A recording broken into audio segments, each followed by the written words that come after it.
All right, awesome. Well, welcome everybody, and thanks for joining this talk with Jonny Dyer, who is our intrepid space explorer and co-founder of Muon Space. Am I saying that right? Is it Muon or Muon? It's Muon, like the Greek letter mu, yeah. Okay, perfect. So what I'm going to suggest is if people have questions, put them up in the chat. We'll spend the last 15 or 20 minutes with open questions from the group here.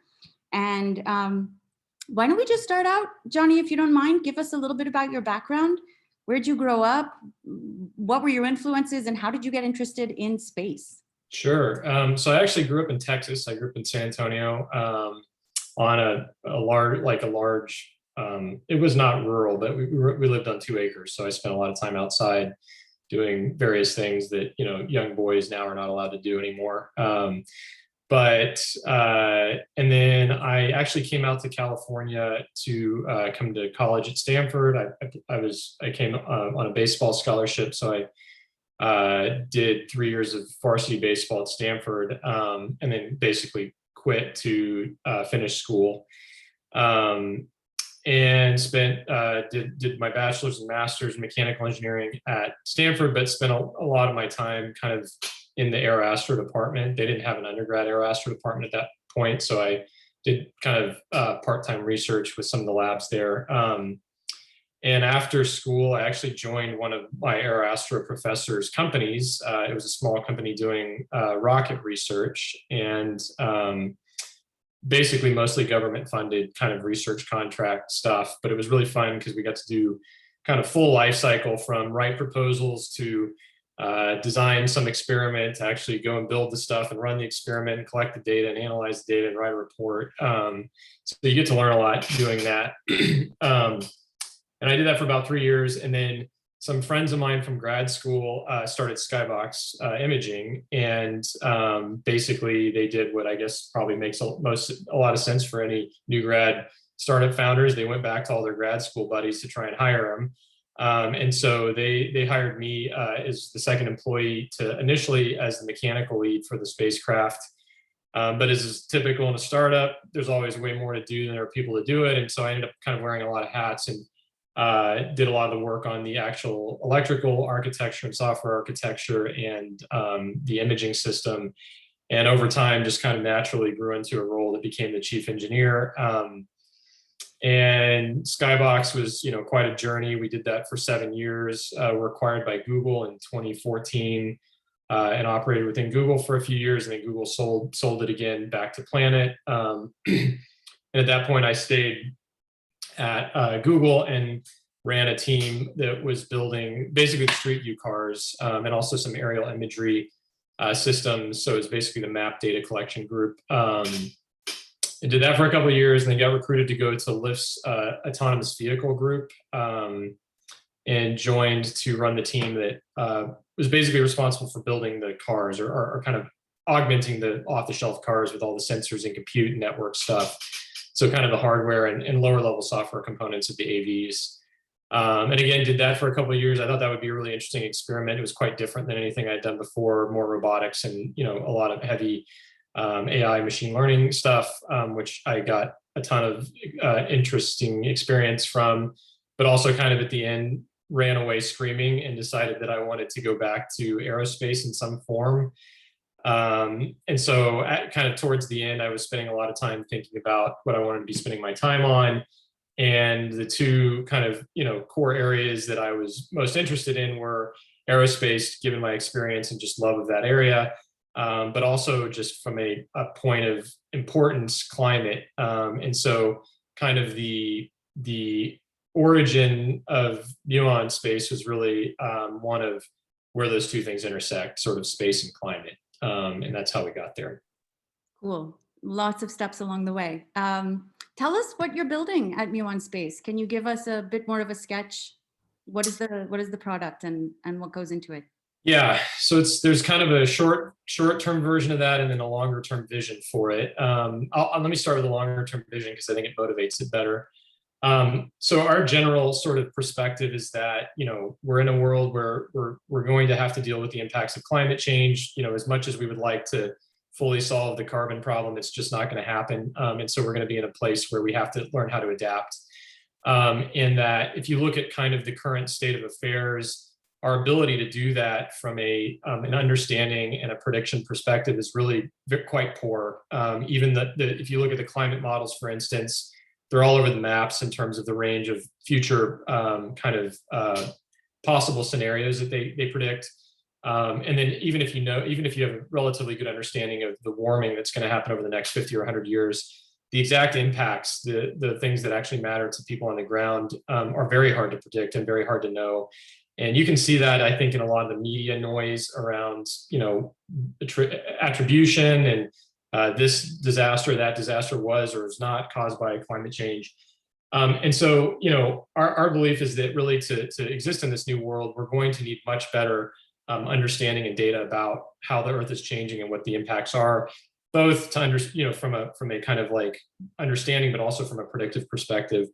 And if you look at the history of things like climate models and weather models and everything else, it's really one of modeling and data kind of walking in lockstep together. And so while we believe there's a lot of things needed on the modeling side, we think in a lot of ways there's even more opportunity on the measurement side, on collecting better data about the various Earth systems and how they're changing, but also sampling them in a much better way such that you can do accurate prediction. So that's kind of the overarching sort of like long version of why we think this is important. The way that we're actually approaching it is really starting off with customers that have what I would call sort of shovel-ready projects. So there's a set of groups we've identified that have very well-defined data needs for their business that are aligned with this kind of idea of sort of, I would call it geophysical climate impact variables. And these data sets don't exist today.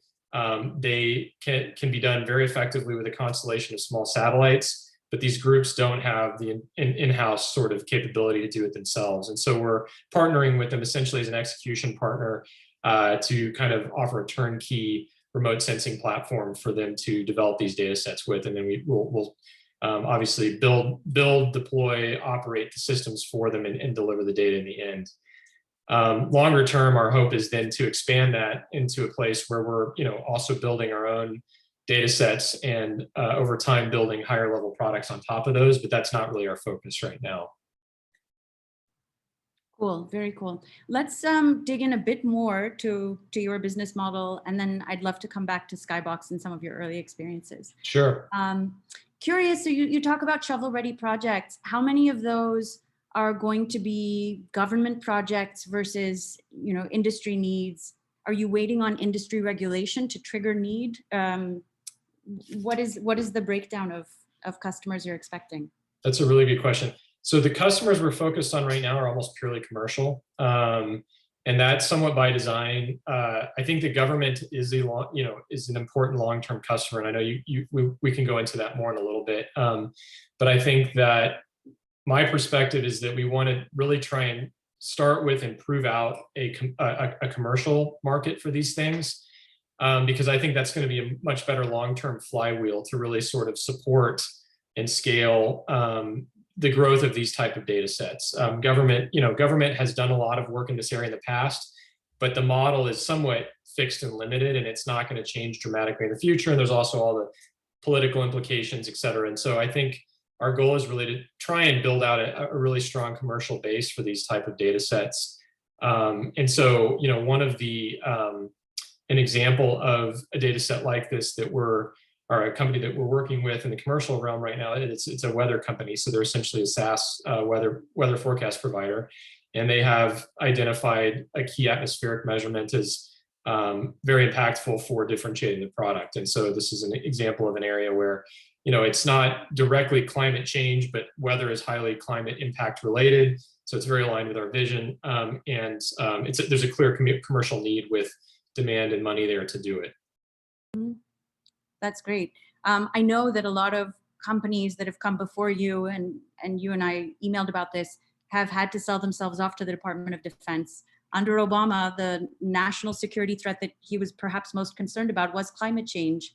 So how do you sidestep that? And maybe it is that your first go-to-market is with commercial, applications, but what are you thinking about that, even in the long view? Yeah, I mean, I think that it's not an easy question to answer. I was worried about trying to answer this question. I mean, I do think the governments, and I'll say governments because I think it's more than just the US government, are an important long-term customer for these things. I mean, if you look historically, the reason that we understand as much as we do about the climate today is purely based on government investment in remote sensing, right? I mean, the entire climate record is basically due to NASA, NOAA, the ESA, and to some extent, some of the Asian companies or countries' investment in these remote sensing missions. And so I don't think we can ignore that. And I think they are an important long-term, sort of customer for what we're doing. But I also think that there's an opportunity, especially as companies become much more both aware of the importance of their footprint in terms of climate change, but also the need to adapt their businesses to the impacts of climate change. I think there's a huge opportunity there to generate more sort of foundations of financial support for data sets like this than just government funding. And so again, I don't think we're ever going to not be, we will have government customers, but we would really like to try and create the spectrum, a broader spectrum of sort of business opportunity that includes commercial and also includes NGO. I mean, I think that's another important consideration. Two of my co-founders and I got to know each other through a project that we're working on called MethaneSat, which is a global methane emission quantification mission that is funded by the EDF. So it was philanthropically funded through the EDF. And that also is an interesting new model that is, historically never happened, but is now starting to happen. And so I think there's kind of three legs we see of business opportunity: commercial, NGO, and government long-term. I would pitch to add lobbying. Some of the theorists from economics think that the only way we're going to get collective action and political will on climate change legislation is to get businesses to lobby. But to get businesses to lobby, they need data and they need arguments about how they'll be affected.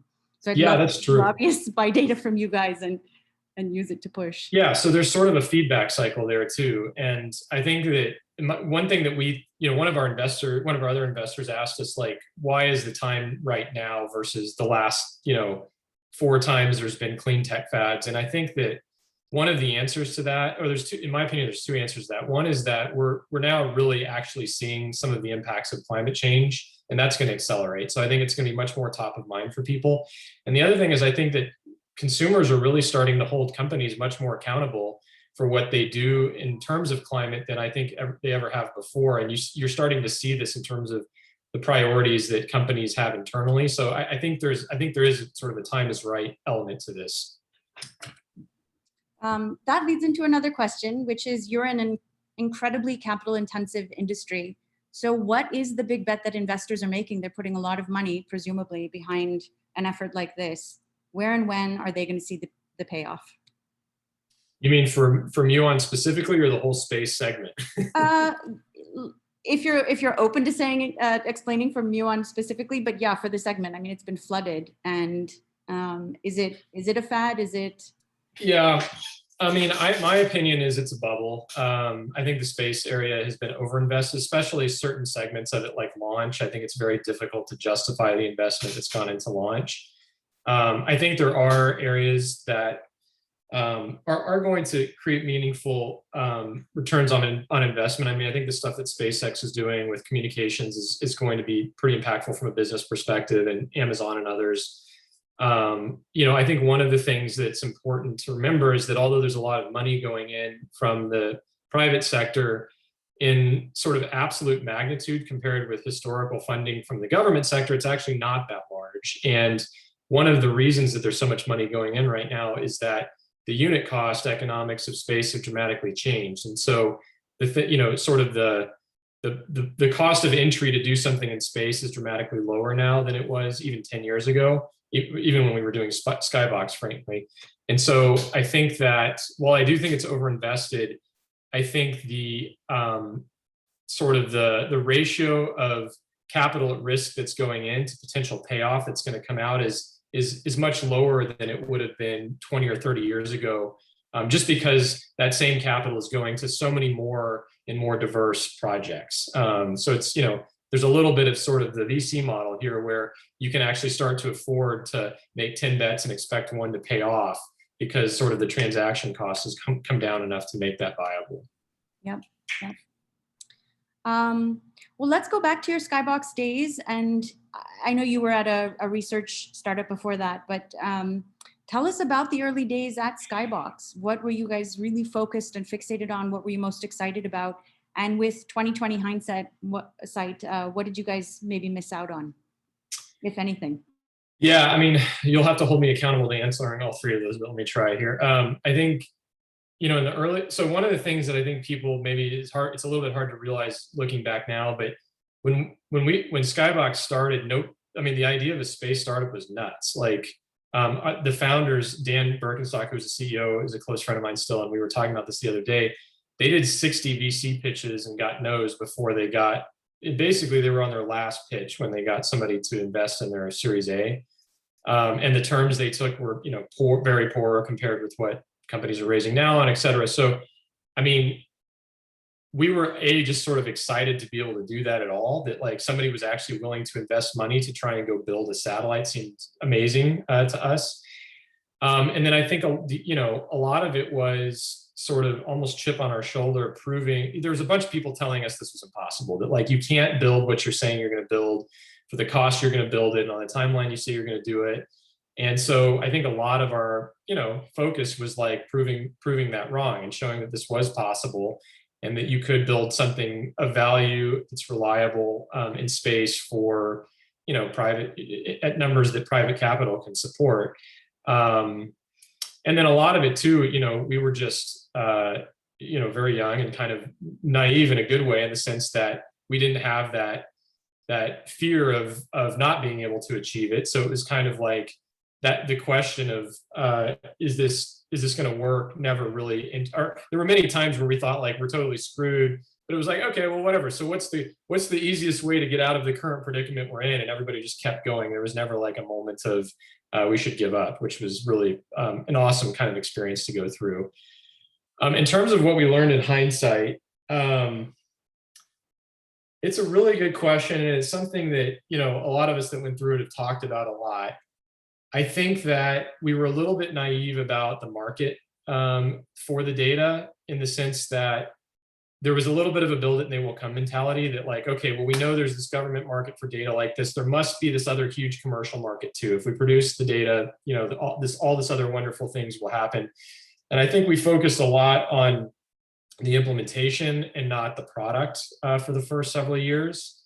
And by the time we got to the product, it was really, frankly, kind of largely once we were bought by Google, or shortly before, and then through the Google experience, we realized that that's a really hard problem to solve, right? Going from just data that you have that is high quality and has value, but like turning it into something that an enterprise customer will buy is an equally hard problem to building the satellite that collects it.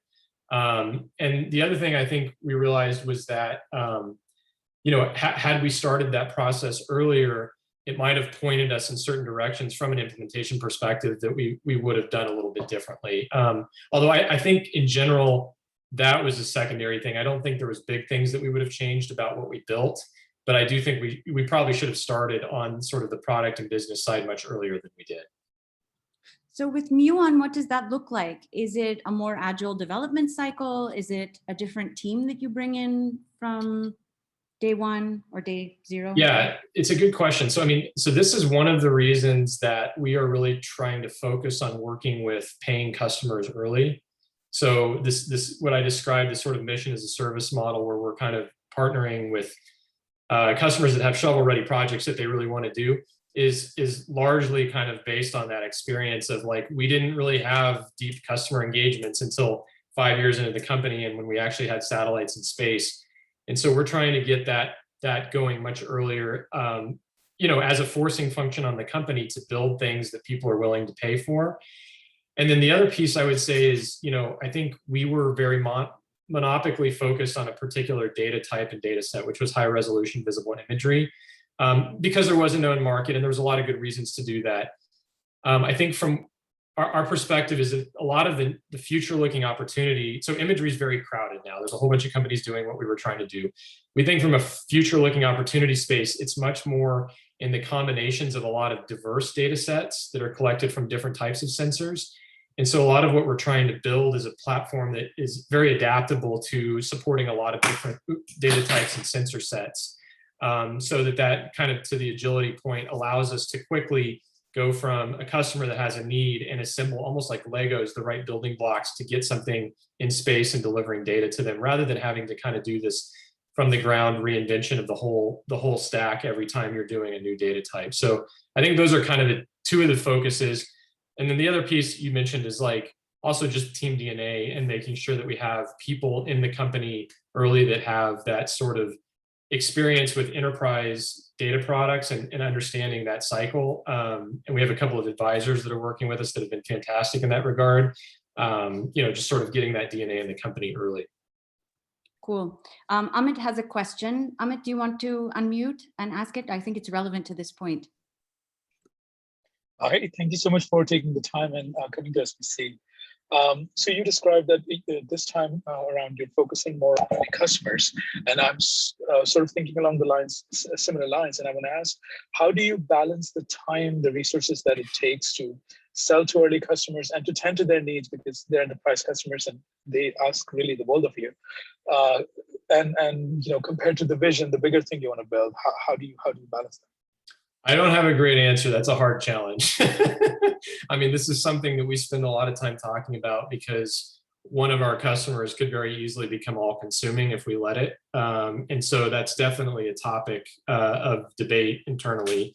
What we're trying to do as much as we can is be very sort of explicit about when we're setting our milestones for the company and priorities of not neglecting the longer term things. So we're setting clear goals and milestones out for ourselves that move us in the direction of some of our internal sensor development and other things, while also kind of trying to do the best we can to support the customers. It's hard because as a startup you're always resource constrained and you have to pick your battles and pick the things you don't do. I don't have a great answer. I think we're just trying to navigate it the best we can right now. Thank you. Mm-hmm. That is the magic of working through all of these challenges. When you guys were acquired by Google back in 2014, I'm curious if you had other thoughts about paths to sustainability aside from getting acquired. Were there options you were considering, and what did it look like? Yeah, no, there were. I mean, we had a plan prior to the acquisition that we felt would get us to profitability, that was focused largely on kind of two core business areas. One was something we called SkyNodes, but it was what's called a direct access product, which was an existing, it sounds like you're familiar with it, Temina, but it was an existing model for the other commercial remote sensing companies, where they basically sell a ground station to an entity, and then it's kind of a cell phone model. You sell them the ground station and they pay for minutes on the satellite to downlink, to collect and downlink data. And we actually were pretty far down that path before we got acquired. We had several international customers signed up for that service on the first satellites, and it looked like a pretty good pipeline behind that. And then the other one was something we were calling satellite as a service, which was basically selling, kind of like a timeshare. It's similar, but sort of a global timeshare on the satellite. So the DAP program was very regional. The other model we had was selling a percentage of the total capacity of the satellites sort of globally to a customer to have control of. And between the two of those, we had a pretty clear path to, I would say, order of 100 million in revenue with the constellation we were building. There were a couple of challenges with it. One was that, again, to this point that Amit made, it's like it didn't necessarily move us in the direction we wanted to go, which was getting to these enterprise value-added products. It was very much a basic imagery pixel sales model. And the other problem was that even though we could see, in the in-game sort of 100 million-ish in revenue, that was going to take 4 or 5 years, and it was going to take launching a whole bunch more satellites than we had launched at that point, which was very capital intensive. And so, we were in the middle of raising money for Series D to capitalize that constellation. And it was going to be pretty painful from a financing perspective. We were going to do a bunch of debt. We were going to take some strategic money and some equity, but it was, very dilutionary and debt with strong covenants and things like that made it sort of painful. And so when, that was kind of the alternative to going with the acquisition. I do think, this is another thing we talk a lot about. I think in hindsight, Skybox would probably still be a company today if we had done that. I think we did have a path to become a sustainable company, standalone company. Whereas at Google, at some point, Google lost interest and they sold us in an M&A. So puts and takes. I think from a personal perspective for all the employees and everything else, Google was a great thing. From a long-term, like the company perspective, there were some things about it that maybe weren't the best outcome. Let's see. Why don't we move into the ecosystem a bit and talk about the industry you're in? Also talk about, you mentioned earlier that you worked on autonomous vehicles at Lyft, which is, on the surface of the earth, so totally different environment. Tell us what insights you captured from working in that sector and what you're bringing from it. You mentioned machine learning, but what else are you bringing to the remote sensing industry? Yeah, so I think one of the reasons I wanted to do AV is exactly to get a different experience or kind of a different perspective than I had kind of had in aerospace. And there's definitely accomplished that. I think the things that were really amazing to see in sort of the robotics AV world is just how effectively that world deals with data. Because these things generate tremendous amounts of data. Obviously, there's a lot of onboard machine learning. There's a lot of offline machine learning going on. But just sort of the systems and infrastructure built to be able to manage that data effectively, explore it, kind of build models on top of it, I think is amazing and quite far ahead of what is happening in a lot of aerospace. So I think that's that was a really powerful thing to see and something we hope to bring into Muon. The other thing I think was very interesting to see was, in some ways, how similar some of the problems in AV are with the problems in aerospace, especially things like how do you build for reliability and validate and kind of integrate these things effectively. But in some ways, I feel like the problem in AV is a lot harder than it is in space because for several reasons. One is the space environment is actually much simpler than the environment that the AVs have to operate in. So validation is a lot easier. And I think the path to actually releasing a product that is validated with AV is still many, many years off. And so I think that became sort of for me at least, a point of frustration that I could see the roadmap to actually getting to a released product.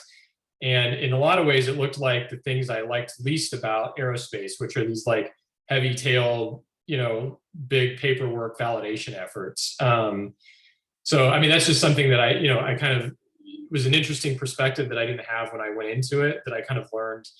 In terms of other things that I think, were key takeaways, the other one is just how fast software is iterated in the AV world. And that's also something that doesn't typically happen in space. And that's something we're very much trying to incorporate in a lot of the systems we're designing for space now, is this idea of being able to do extremely rapid software development and deployment in the actual operating environment.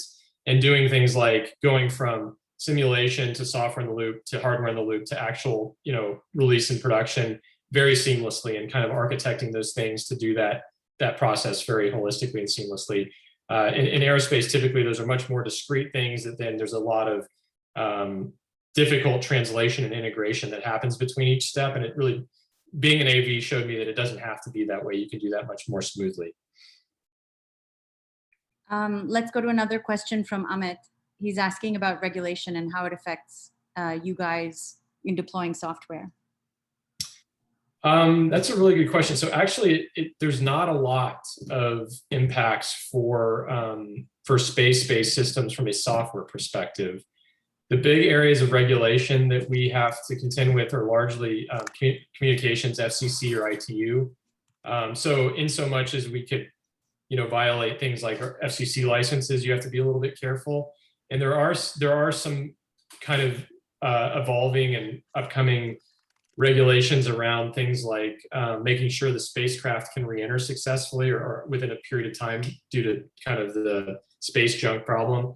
But honestly, it's surprising, but from a regulatory environment perspective, space and satellites is actually not that hard. I mean, there's not a lot there.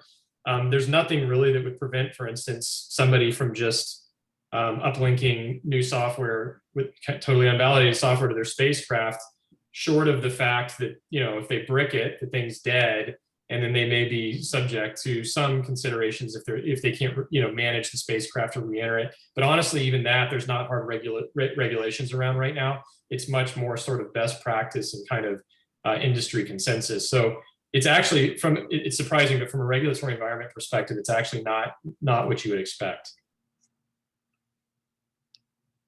All right, thank you. Amit says thanks. Let's talk about NASA, and I'm curious if you guys, I mean, obviously you have friends there, and and I know you've served on advisory panels that are probably guiding them.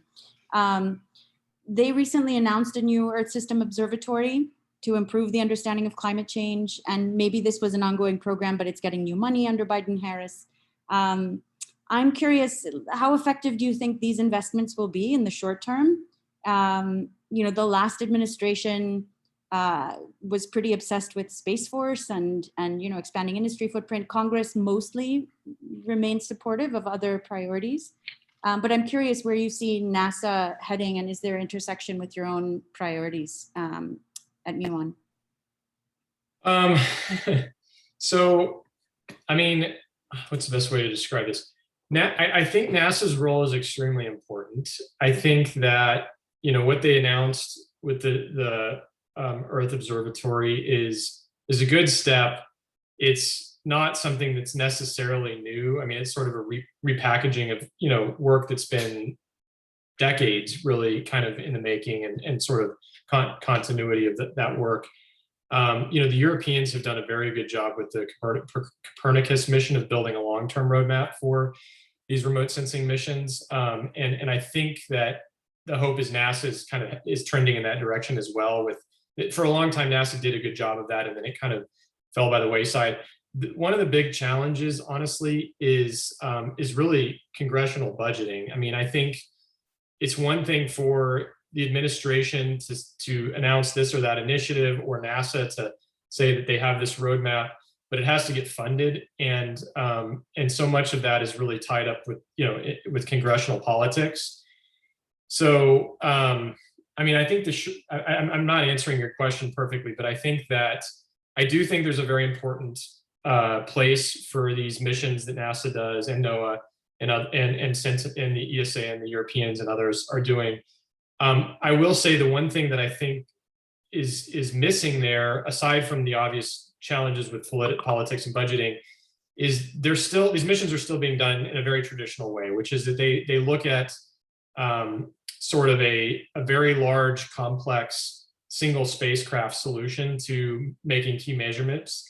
And there's a huge amount of pressure coming out of the science community, coming out of a lot of places within NASA and other places within the government, DoD, to really leverage what's been proven in new space, which is that you can deploy large numbers of smaller systems that also produce very high quality data. And I don't see a clear path to NASA doing that in the ways that they've done missions historically. I think it needs to be much more of a commercial partnership model, where I think they still have an important place to define what the science priorities are, hopefully help with funding and things like that. But I think from an execution perspective, they're much better off partnering with companies like us or SpaceX or Planets or whoever to do a lot of the execution for these smaller, lower cost constellation type missions. So what is it? Is it just a lack of culture and they need culture change? Is it because scientists feel like they're calibrating more precisely, or they only trust what they invent? What do you think the barriers are? There's elements of culture. I mean, I'm actually sitting on I can't talk a whole lot about it, but I'm sitting on a National Academy's review committee right now that is grappling with exactly this question of why can't NASA do this?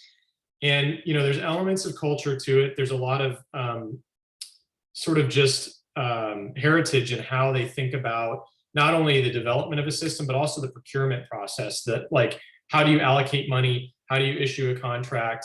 How long does that take? What are the requirements that have to be, what are the boxes that have to be checked to be able to give somebody money to do something that make it hard, in certain ways, make it hard for them to scale down. And so, for the big pristine missions, the NASA's, the JPLs, still, there's nobody else that can do those. I mean, I think you would be hard pressed to find somebody that can do $1 billion mission, a $1 billion class mission, an exquisite mission in the way that NASA or JPL can do it now. But I think they would also have a very hard time competing from an efficiency perspective, and frankly, even from a quality perspective for, say, a $10 million mission. They just, the processes and institutional bureaucracy, it doesn't scale well when you get down to those sizes. Cool, very interesting. Can you talk to us a little bit about what maybe not government, but industry and maybe even academia can do to make it easier for folks to access the insights that remote sensing has to offer? For those who may not be involved, there's been a push to get analysis ready data and standards for that across sensors, across missions. What are the other inputs that you think are still creating hurdles that we need to get in place before we can make even public data assets more useful? Yeah, it's a really interesting question. So, I mean, one thing that I don't have a great answer. I will say that I've seen a few things that I think are interesting data points. One is that if you look at the existing free, I'll call them free data sets or public data sets, so that things like the NASA missions, the NOAA missions, the ESA missions, that data is all made available free. It's typically processed to a high level, so it's very high quality, well-calibrated data, but it's still fairly hard to use. I mean, typically the way that somebody would go and access that data is on FTP sites, right? And in a modern data scientist, it seems incredibly archaic how you would have to go and use that data. So I think part of it is just kind of modernizing the software support for how these data sets are hosted, which again, this goes back to your previous question a little bit, is like, okay, so why isn't NASA doing that? And why isn't the ESA doing that? And a lot of it is that they're just institutionally, it's hard for them to make that transition. So I think one thing that would help is commercial assistance or NGO assistance or some organizations that can help, make that transition from the very kind of traditional research science, NASA, government data management and sort of release to something that's much more kind of modern cloud infrastructure. The other data point that I think is interesting in that regard is when I was at Google, there's a team there called Earth Engine, which is doing this, right? So that was kind of the purpose, is they were ingesting all these Landsat and MODIS and a bunch of the existing Earth observation systems, and that the whole goal was to do exactly this and provide it in a modern analysis environment.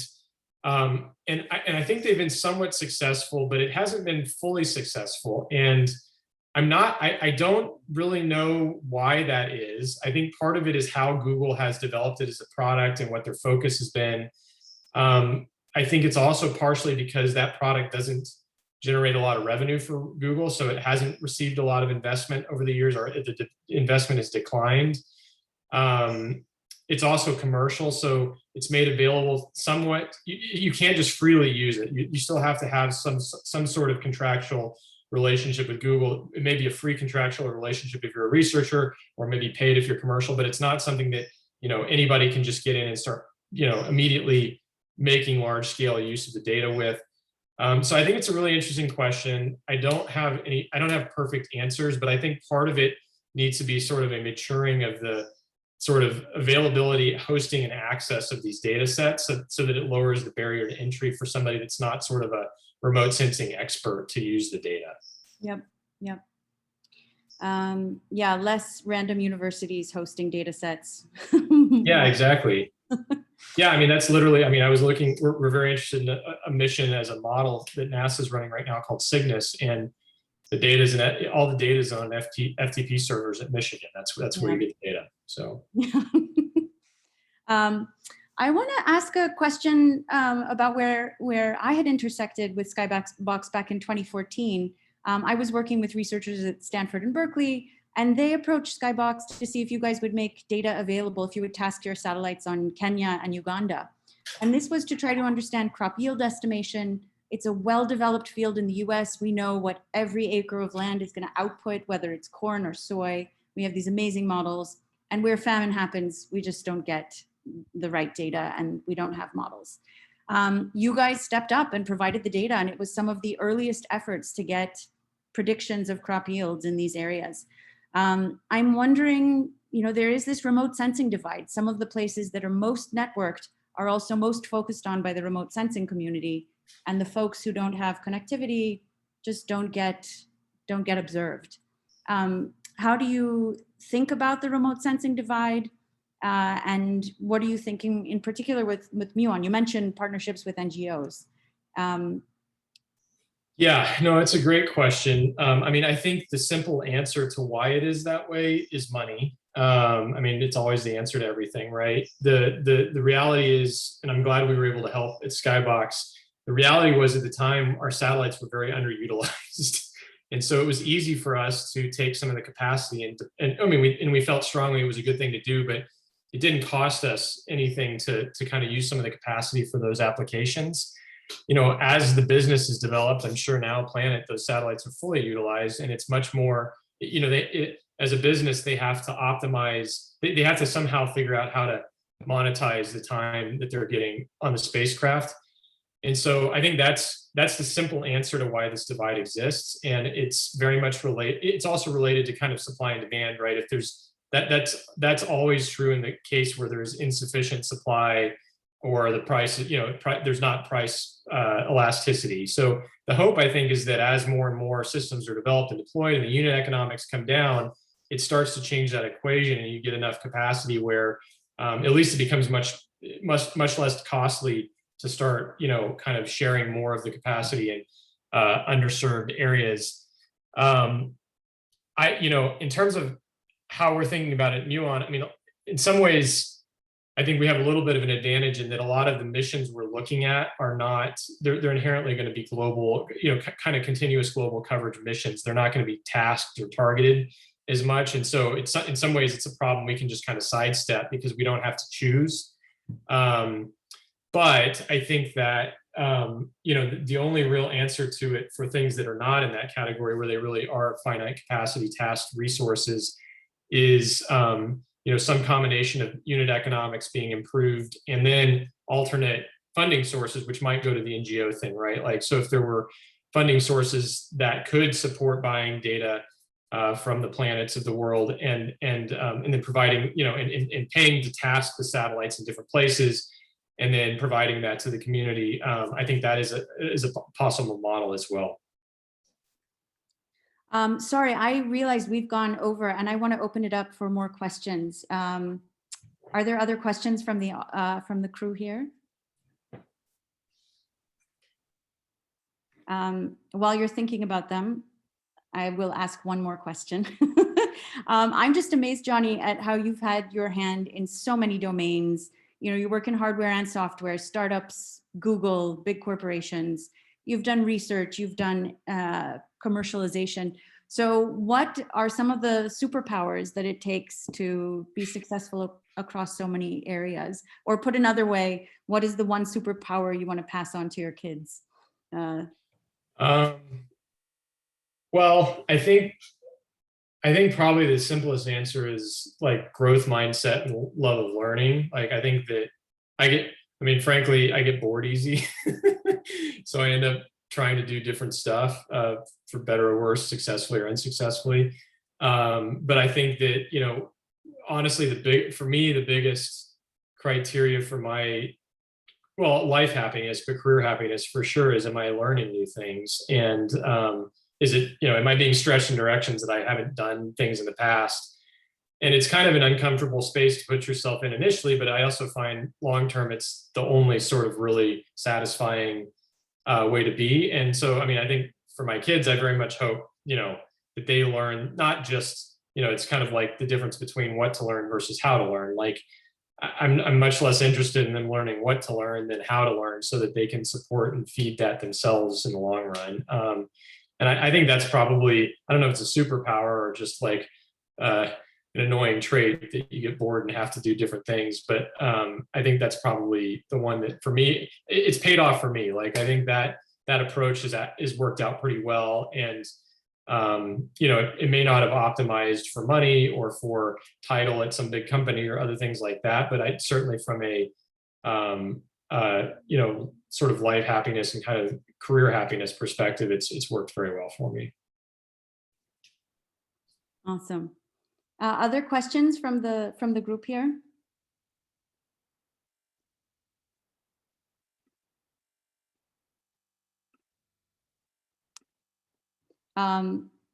Not hearing any. I'm going to keep going with my questions, if that's okay.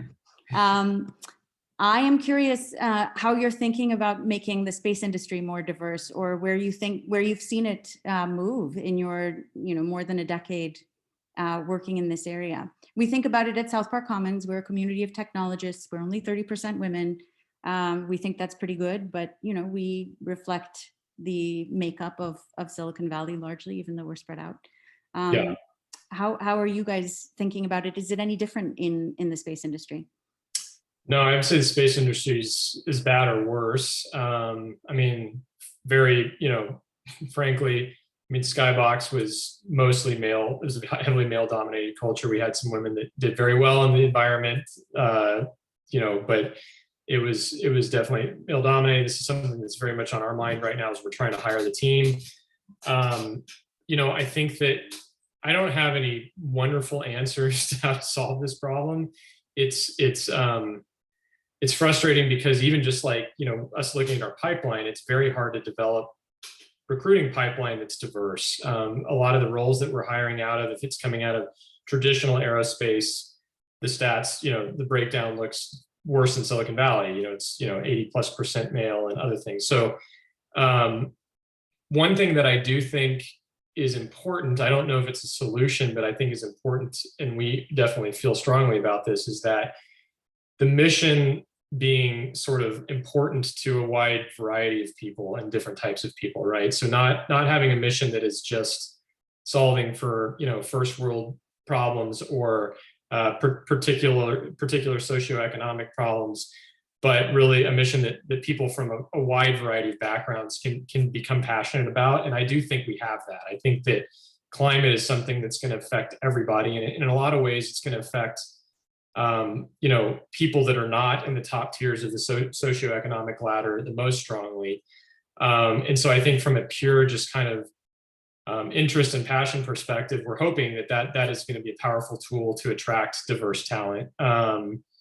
I think the other pieces are very much, nuts and bolts that everybody, I think, is trying to do, which is, creating the right culture and making sure that we're recruiting from places that are less commonly recruited from, thinking about as we define roles and look at how we look for talent, that we're doing that in a way that's not biased in certain ways. But these are kind of standard playbook diversity things.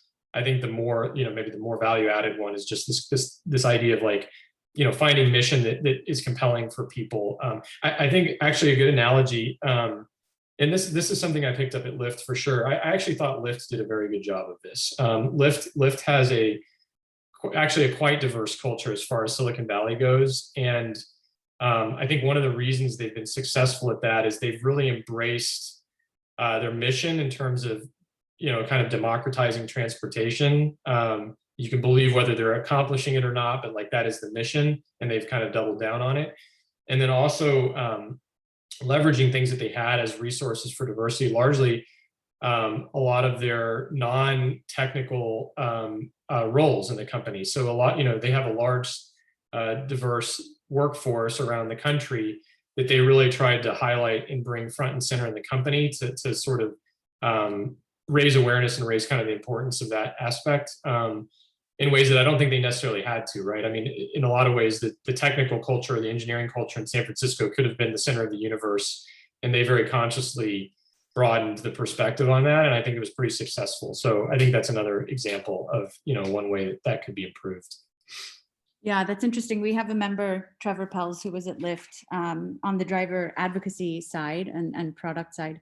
But he's led a kind of learning group on gig workers, and while he has his critiques of Lyft, he does I think feel the mission and lived the mission, and yeah, definitely.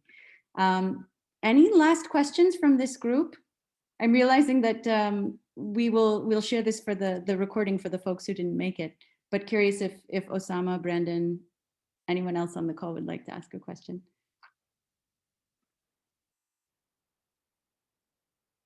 No worries if not. It's No, this was great, and I'm just blown away because like space is the final frontier. And as a geek or as a nerd, it just blows my mind. And I know like building in space is definitely 100x harder than building software like I do. So really appreciate everything. Yeah, in some ways it's easier. I mean, the nice thing about hardware is you have constraints. Software, you don't have any constraints. So I'm not sure it's always easier. So do you still play baseball? Is that something that's getting passed on to the next gen? I do still play. I play in a men's league. I don't know how much longer that's going to last. I'm feeling my age, but I don't know if my kids are going to pick it up. My daughters, I tried, and they haven't been terribly interested. They're interested in other sports, soccer and basketball. My son is just getting old enough to where we'll see. I'm not going to push them. I feel if they like it and they want to take it on, I'll support it. But it's going to be their choice. Yeah, absolutely. Actually, I do have a question now. Yeah. If I'm not wrong, you're a solo founder, right? No, we have 5 founders. Oh wow! Okay. Sorry. So that's another thing we screwed up probably. But yeah, we have five co-founders. Oh, sorry. No, I thought if story. I mean, yeah. Tell us more about your hardware startup space and then 5 founders. How does that work? I mean, it wasn't by design. It just kind of came together that way. There was, kind of 2 different conversations going with 2 different groups of us. And then it sort of came together and it was like, well, we should start a company. And it was like, well, we can't leave anybody out. So we all got to start the company together. That's kind of the best way I can describe it. But I mean, the good thing is like all 5 of us have very complementary skill sets. And so it's not like, it's not like we're, all chomping at the same slice of pie, trying to figure out how we get stuff done. It's actually been a very good sort of complementary set of people. And I actually think we have a great group. So it's unfortunately very not diverse. All 5 founders are male, but again, not by design, but that's, but it is a good group. So I think Pascal's actually, I saw he joined. He's one of my co-founders. He's on that call as well. You can say hi, Pascal, if you want. Hi, Johnny. I think you've been great, except for that last comment about the foundership. Did I step in it? No, just kidding. It's been a pleasure hearing you. Awesome. I have one last question. I'm curious, are the forays by the Chinese government, Russian government, is this going to create new influences in the way other governments do business, in the way commercial sector operates? We talk a lot about this at South Park Commons because, Chinese markets lead in a lot of social commerce and even the creator space. So curious if you've thought about what the influences are going to be. So China is very aggressively trying to develop a domestic commercial space ecosystem in the way that China does it, which is not truly commercial, but they're very, very high priority. I mean, they have a large priority on space in general, but they're really heavily supporting sort of startup ecosystem around space companies right now. So I think that's definitely going to be a thing. It already is a thing, but I think it's going to be a bigger thing. Russia is interesting. It's less so. I mean, I think Russia is extremely capable and will remain that way in space, but I don't think they're going to change dramatically. And if anything, I expect gradual decline. China, on the other hand, I think is going to grow tremendously, and like in everything else, will challenge, if not overtake, the U.S. in a lot of ways. All right. Well, it'll get interesting for sure. Thank you so much, Jonny. This was a real pleasure for us. I think we all enjoyed getting a taste of something very different, the future of technology. And we appreciate your taking the time. Yeah, well, thank you very much for the great questions, and it was nice to meet everybody. All right. Thank you. Talk to you later. Thanks so much for doing this. Bye, everyone. Bye. Thanks, Temina.